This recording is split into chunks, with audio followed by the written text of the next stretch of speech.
Good morning বন্ধুরা, সকাল সকাল বেরিয়ে পড়েছি নেতারহাট থেকে আমাদের পরবর্তী ডেস্টিনেশন পাত্রাতু ভ্যালির জন্য।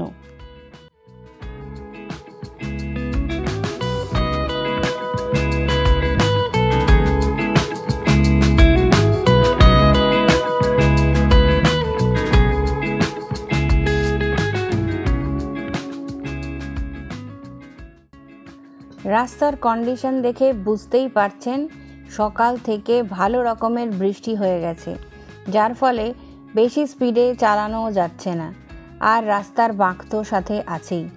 কিন্তু এত ভালো রাস্তার কন্ডিশন, সত্যিই বলতে হয় যে এই সমস্ত রাস্তার জন্য কিন্তু বাইক বা গাড়ি নিয়ে যারাই আসেন তাদের কাছে এই রাস্তাঘাটগুলো ভীষণ রকমের এক্সাইটিং এবং অ্যাডভেঞ্চারাস হয়ে পড়ে। যদিও এই রকমভাবে গাড়ি যেরকম স্পিডে বেরিয়ে গেল, আমি সেই রিস্ক নিয়ে অবশ্যই চালাতে চাই না, কারণ দেখতেই পাচ্ছেন ইন্ডিকেশন প্রতিটা বাঁকে বাঁকে রয়েছে যে হেয়ার প্যান বিন রয়েছে।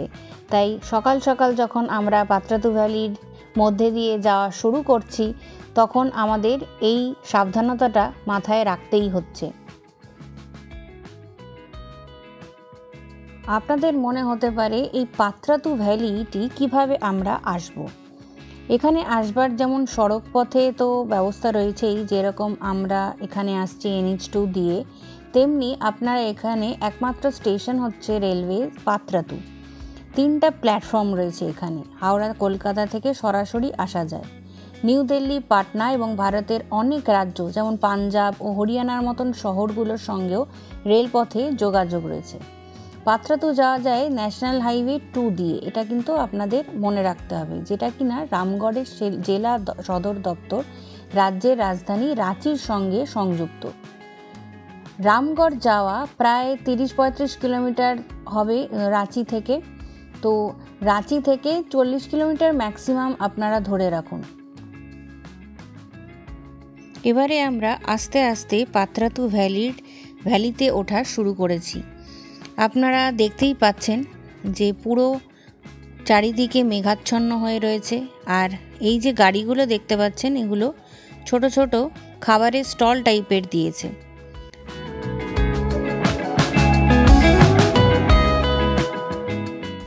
এই জায়গাটা হলো পাত্রাতু ভ্যালির ভিউ পয়েন্ট। এখান থেকে দাঁড়িয়ে আপনারা বেশ সুন্দর সুন্দর ছবি তুলতে পারবেন, ভিডিও করতে পারবেন।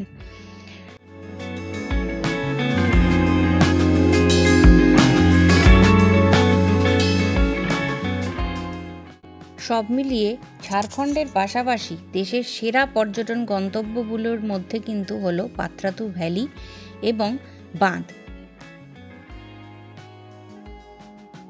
এখানকার রাস্তা আক্ষরিক অর্থেই পরিচ্ছন্ন এবং পরিষ্কার। পাত্রাতু ভ্যালিটি চিরসবুজ, দেখা যায় রকমারি গাছ, ফুটে থাকে নানা রকমের ফুল।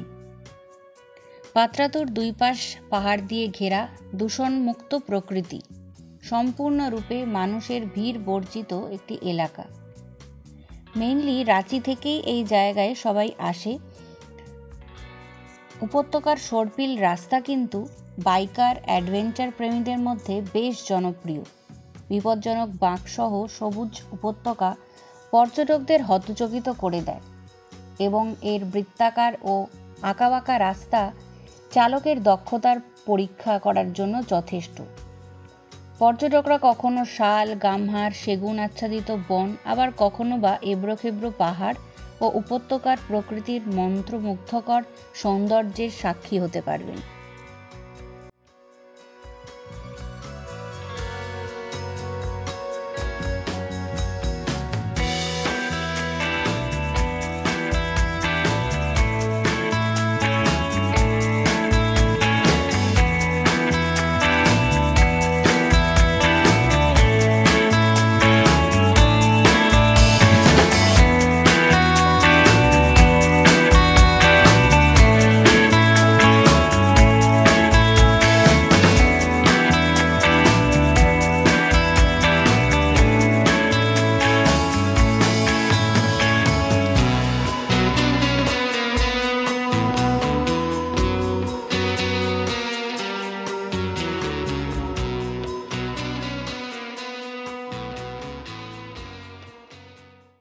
ম্যাপটা দেখলেন তো?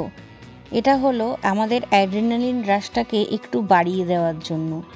কারণ আমার মনে হয় পাহাড়ে যাওয়ার আগে আমার একটুখানি অন্তত প্র্যাকটিসের দরকার, আর তাই জন্যেই আমরা এই জায়গাটিকে বেছে নিয়েছি। তো যথারীতি আমরা যাচ্ছি তো এই আঁকাবাঁকা পথ দিয়ে, যেমন আমরা নেতারহাটের একটা বিশাল অ্যাডভেঞ্চার করে এসেছিলাম, তো এটাও আমাদের কাছে একটা নতুন ধরনের অ্যাডভেঞ্চারই বটে।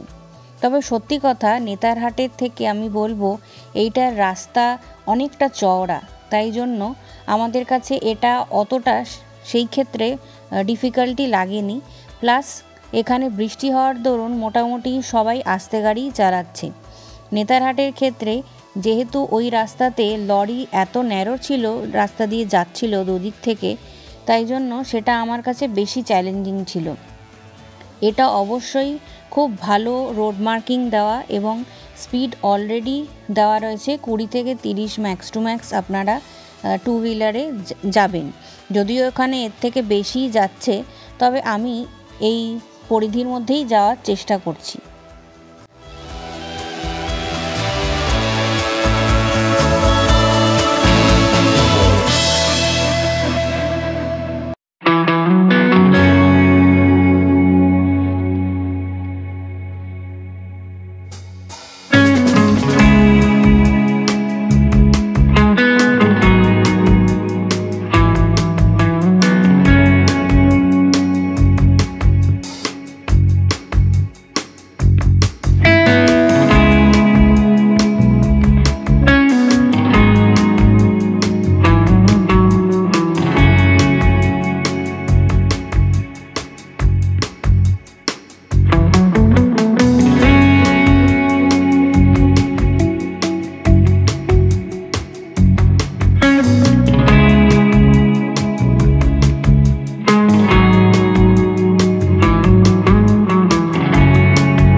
থেকে আমরা সরোবর বিহারে এসে পৌঁছেছি। এখানেই আজকে আমাদের থাকার ব্যবস্থা। দেখতেই পাচ্ছেন চারিদিকে সবুজের সমারোহ। এত সবুজ একসাথে অনেক দিন বাদে দেখলাম। আমাদের ঝাড়খণ্ড সিরিজটাই মনে হচ্ছে নেচার স্পেশাল। রুমগুলো বেশ বড়। আমরা রুমের ডিটেল আপনাদের ডেসক্রিপশন বক্সে দিয়ে দেব। পাশেই হয়েছে, দেখতে পাচ্ছেন পাত্রাতুর লেকটা। একটু বাদে আমরা সেখানেও যাব। এদের এখানে নিজস্ব রেস্টুরেন্ট আছে, এখানেই আমরা দুপুরের খাওয়া দাওয়াটা সেরে নিচ্ছি।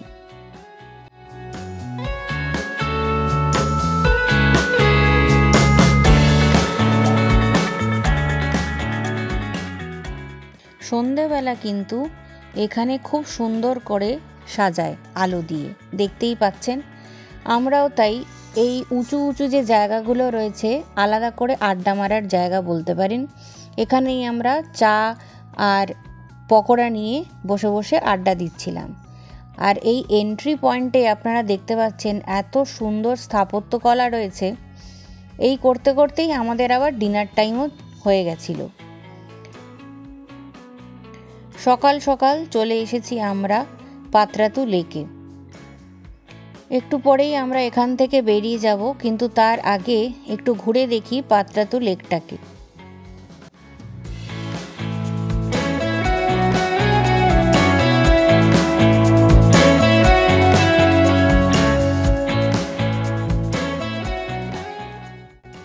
এখানে বোটিংয়ের ব্যবস্থাও রয়েছে, তবে আমাদের সময় কম থাকায় আমরা আর বোটিং করিনি।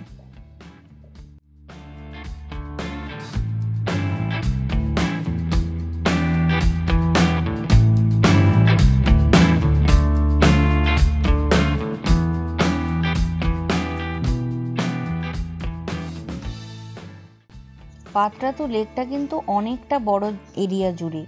এখানে এসে আমাদের অবশ্য মনে হচ্ছে যে আরেকটা দিন থাকলেই মনে হয় ভালো হতো, তাহলে মনে হয় বোটিংটাও হয়ে যেত, তার সাথে সাথে আরেকটু কিছু সময়ও আমরা এখানে উপভোগ করতে পারতাম। কিন্তু কিছু করার নেই, সময় যখন হয়ে গেছে তাই এখন আবার আমাদের বেরিয়ে পড়তে হবে।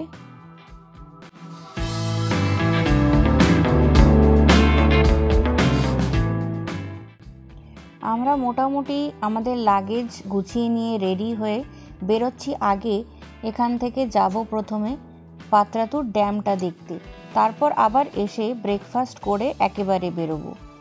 তাই এখন মোটামুটি ছোট্ট একটা আমাদের লাগেজ নিয়ে কিছুটা জল টল নিয়ে আমরা বেরিয়ে পড়ছি ড্যাম দেখতে।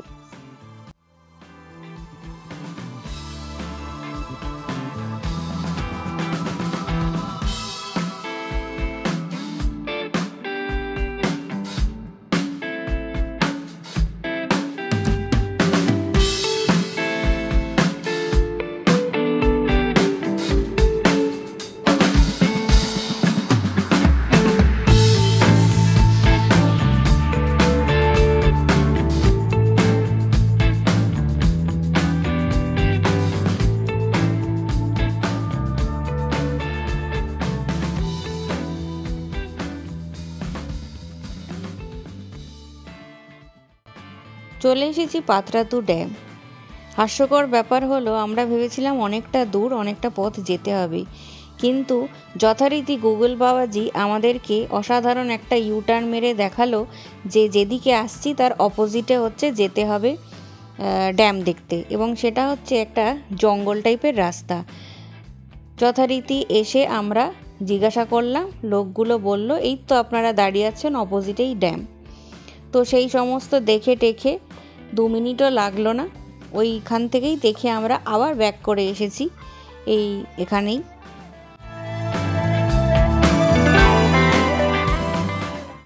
চলে এসেছে আজকে আমাদের ব্রেকফাস্ট, দেখতেই পাচ্ছেন। এইটা করেই আমরা আমাদের নেক্সট গন্তব্যের উদ্দেশ্যে রওনা দিয়ে দিয়েছি। আপনারা আমাদের সাথে থাকুন, সাবস্ক্রাইব করুন, লাইক করুন, ভিডিওটাকে শেয়ারও করে দিন, তাহলে আমাদেরও খুব ভালো লাগবে। সাথে থাকুন, সঙ্গে থাকুন। টাটা।